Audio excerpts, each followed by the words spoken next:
तारा राणेविषयी जर अशा प्रकारची वक्तव्य धर्मांतर दाखवणारी होत असतील तर नुसता निषेध करून चालणार नाही. सगळ्यात आधी निषेध हा एकनाथ शिंदे यांचा व्हायला पाहिजे. ते तिकडे उपस्थित होते आणि त्यांनी तिथे साधा बरोबर काढला नाही. कदाचित त्यांना तारा राणी माहीत नसावा. त्यांनी ताराबेन ऐकला असेल. त्यांनी कदाचित ताराबेन ऐकला असेल. पण त्यात तारा राणी आहेत महाराणी. शिंदेजी त्यात महाराणी तारा राणी आहेत, लक्षात घ्या. हंबीरराव मोहित्यांची कन्या आहे ती, शूर हंबीरराव मोहिते. आणि शूरवीर आणि राष्ट्र संरक्षक हे फक्त महाराष्ट्राच्या मातीतच जन्माला आले आणि ती सगळे अस्सल मराठी माणसं आणि मराठी वीरांगना होत्या. बोला. या प्रकरणामध्ये सरकारनं तातडीनं जैन धर्मगुरू नयन पद्मसागर महाराज यांच्या विरोधात गुन्हा नोंदवला पाहिजे का? फडणवीसांना वाटत नाही की या तारा राणी संदर्भात अपमान झालाय म्हणून मी कशाला सांगायला? त्यांना काय वाटतंय? आम्ही का सांगायला पाहिजे?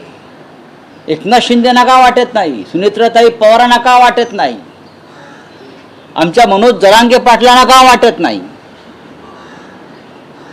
काय हे सगळ्यांना वाटलं पाहिजे. तुम्ही कायदा आणलाय ना धर्मांतर विरोधी वगैरे, काय धर्मस्वातंत्र्य. मग या मुनी महाराजांना हे स्वातंत्र्य कोणी दिलं की हंबीरराव मोहित्यांची कन्या महाराणी तारा राणीला परस्पर जैन म्हणून घोषित करण्याचं हा अधिकार दिला कोणी? आणि महाराष्ट्र सरकार हे शंडासारखं बघत राहिलं. आता तुमचे मुख्यमंत्री येतील सांगायला हे खपवून घेणार नाही संजय राऊतांचं वक्तव्य वगैरे. नका घेऊ खपवून, माझ्यावर गुन्हा दाखल करा. मी बोलतोय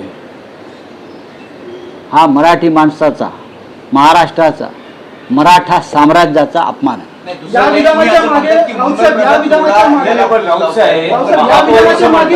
मंगल प्रभात लोढांचं नाव दुसऱ्या एका जैन म्हणून सांगितलं की ते विधानाच्या मागे आहे. मी त्याच्यामध्ये पडणार. मंगल प्रभात लोढांना तारा राणी माहिती आहेत का? इतिहास महाराष्ट्राचा माहिती आहे का?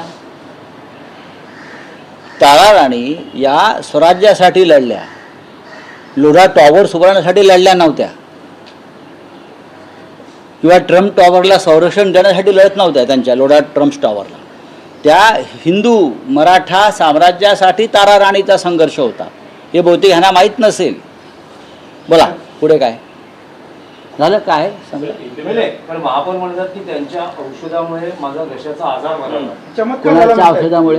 धर्मगुरूंच्या असं आहे की खराच्या औषधामुळे सुद्धा अनेकांना बरं वाटतं. आता ज्याचा त्याचा प्रश्न आहे, कोणाला कोणत्या औषधाने बरं वाटतं हा ज्याच्या त्याचा औषधाचा प्रश्न आहे. एखाद्याच्या हाताला गुण असतो, एखाद्याच्या दिवसाकुठला अवयवाला गुण असतो.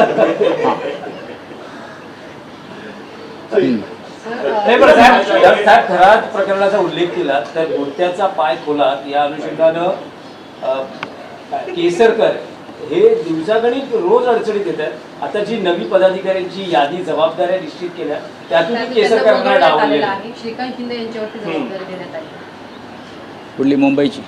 मुंबई ठाणे अशी सगळी जबाबदारी. हा त्यांच्या पक्षातला अंतर्गत विषय नाही. काय आहे की त्यांनी असं सांगितलं की मी एकटाच नव्हे तर 39 जण जात होते आमदार. हो त्यामुळे आणि त्यांच्या खिशात जी यादी आहे माझ्या माहितीप्रमाणे त्या 39 पैकी 33 लोक शिंदे गटाचे होते असं ते म्हणतात. ती आता केसरकरांनी यादी बाहेर काढली पाहिजे. ती बोली और क्या? आर्थिक वर्षाच्या शेवटच्या 4 दिवसांमध्ये महायुती सरकारने 1100हून अधिक निर्णय घेतलेले शाळेत. ते निर्णय अंमलात येणार आहेत का? त्यांनी घेतलेले निर्णय हे ठेकेदारांच्या हिताचेच आहेत. ते अंमलात येणार नाहीत. कॅबिनेटमध्ये गेल्या काही महिन्यातल्या कॅबिनेटमध्ये असे कोणते निर्णय झाले जे महाराष्ट्राच्या किंवा जनतेच्या हिताचे आहेत? मला सांगा. त्यांच्या निर्णयाला विचारते कोण? बोला. हिंदी में क्या है? कहाँ? एलपीजी कमर्शियल और केटीएफ की कीमतों में भारी बढ़ोतरी होगी. अरे भाई वो तो होगी ही ना.